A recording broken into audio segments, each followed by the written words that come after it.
Assalamualaikum warahmatullahi wabarakatuh. Halo, kembali lagi bersama saya Anis Lutfiani, mahasiswa Magister Pendidikan Agama Islam UIN Raden Fatah Palembang.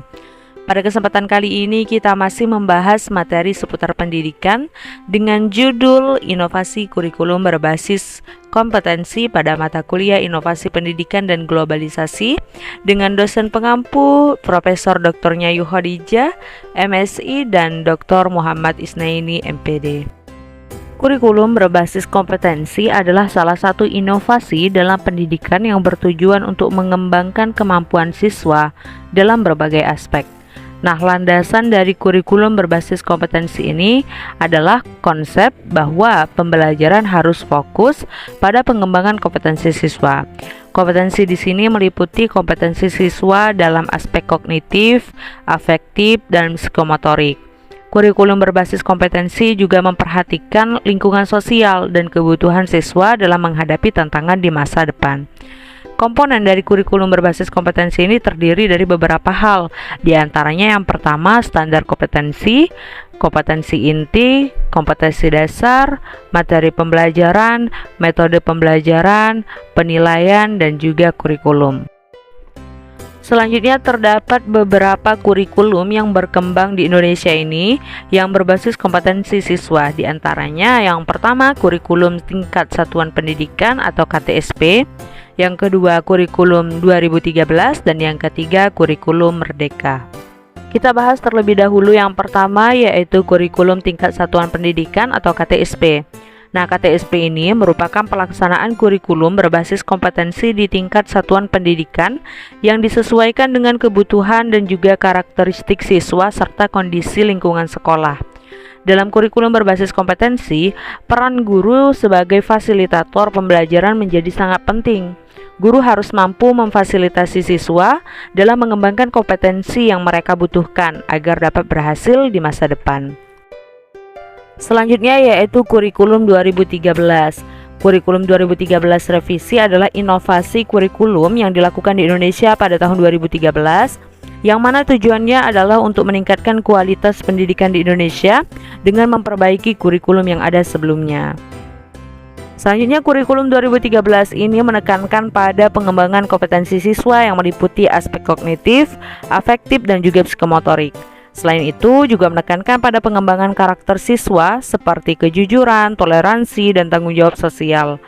Kurikulum 2013 ini juga mengubah cara pengajaran, di mana guru diharapkan menjadi fasilitator dalam proses pembelajaran sehingga siswa lebih aktif dalam mengembangkan kompetensinya.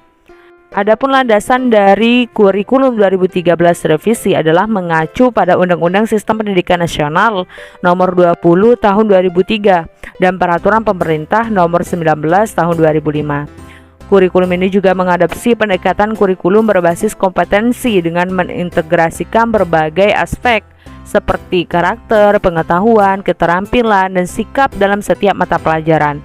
Adapun komponen dari kurikulum 2013 ini terdiri dari beberapa hal seperti tujuan pendidikan, struktur kurikulum, kompetensi inti, pembelajaran tematik, pembelajaran berbasis proyek, penilaian, dan juga bahan ajar. Nah, dalam kurikulum ini, teknologi juga dimanfaatkan sebagai sarana pembelajaran dan juga evaluasi. Yang ketiga adalah kurikulum Merdeka. Kurikulum Merdeka adalah inovasi kurikulum yang baru-baru ini diusulkan oleh Kementerian Pendidikan, Kebudayaan, Riset, dan Teknologi atau Kemendikbudristek. Kurikulum ini menekankan pada pengembangan kemandirian siswa, di mana siswa diharapkan menjadi lebih mandiri dan juga bertanggung jawab dalam proses pembelajaran. Dalam kurikulum Merdeka, siswa diharapkan memiliki kebebasan dalam memilih mata pelajaran yang ingin dipelajari, sehingga dapat meningkatkan minat belajar siswa. Kurikulum ini juga menekankan pada pengembangan kreativitas dan inovasi siswa, di mana siswa diharapkan dapat menghasilkan karya-karya yang inovatif dan bermanfaat bagi masyarakat. Selanjutnya terdapat beberapa karakteristik kurikulum Merdeka yang membedakannya dengan kurikulum tradisional. Di antaranya yang pertama fleksibel. Kurikulum Merdeka ini memberikan kebebasan bagi sekolah dan juga guru dalam merancang kurikulum yang sesuai dengan kebutuhan dan kondisi masing-masing. Nah, hal ini juga memungkinkan pengembangan kurikulum yang lebih fleksibel dan adaptif dengan perubahan dan perkembangan di masyarakat dan dunia kerja.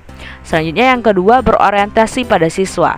Nah, kurikulum Merdeka menempatkan siswa sebagai fokus utama pembelajaran dan dirancang untuk mengakomodasi kebutuhan belajar siswa dan memperkaya pengalaman belajar mereka. Yang ketiga, tematik atau integratif.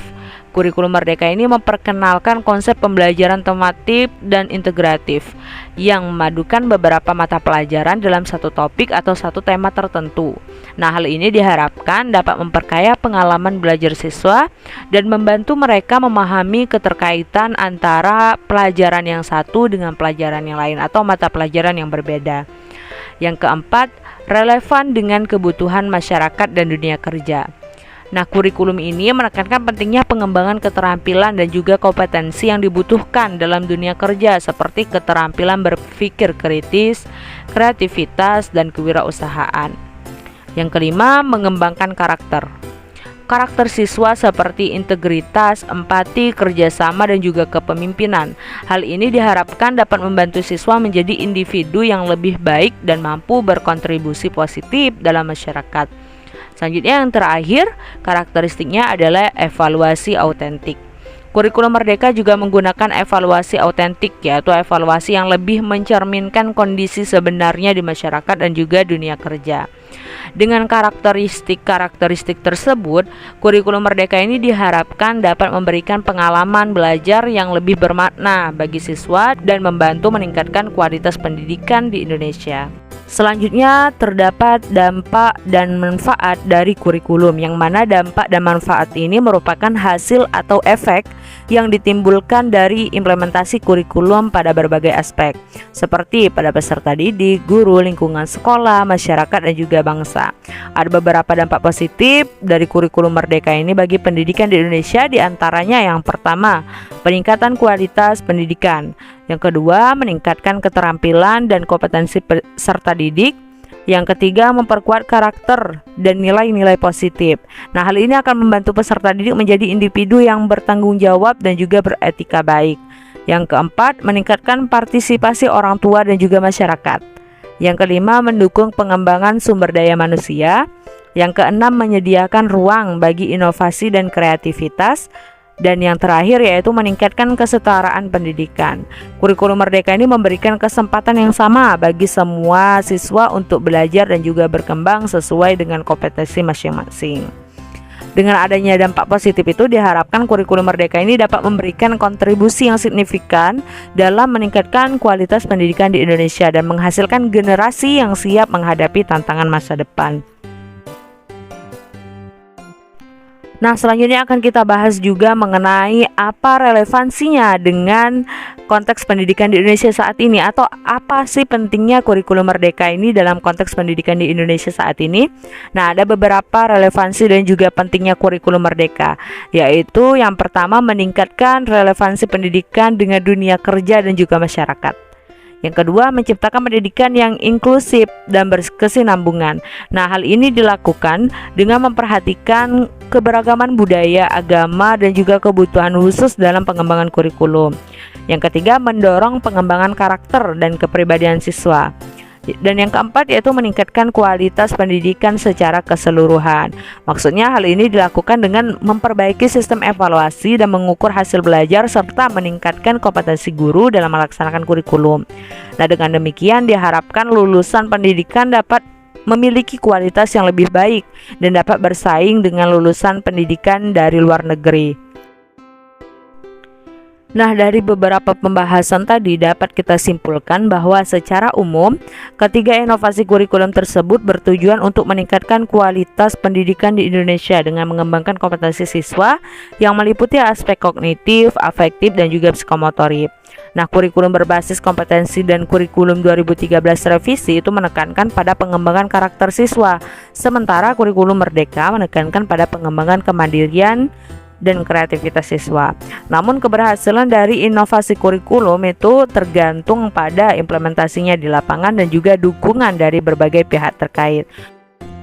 Mungkin ini saja yang dapat saya sampaikan mengenai materi inovasi kurikulum berbasis kompetensi. Semoga apa yang saya sampaikan ini bermanfaat bagi kita semua. Dan saya akhiri, wassalamualaikum warahmatullahi wabarakatuh. Sampai jumpa di materi selanjutnya.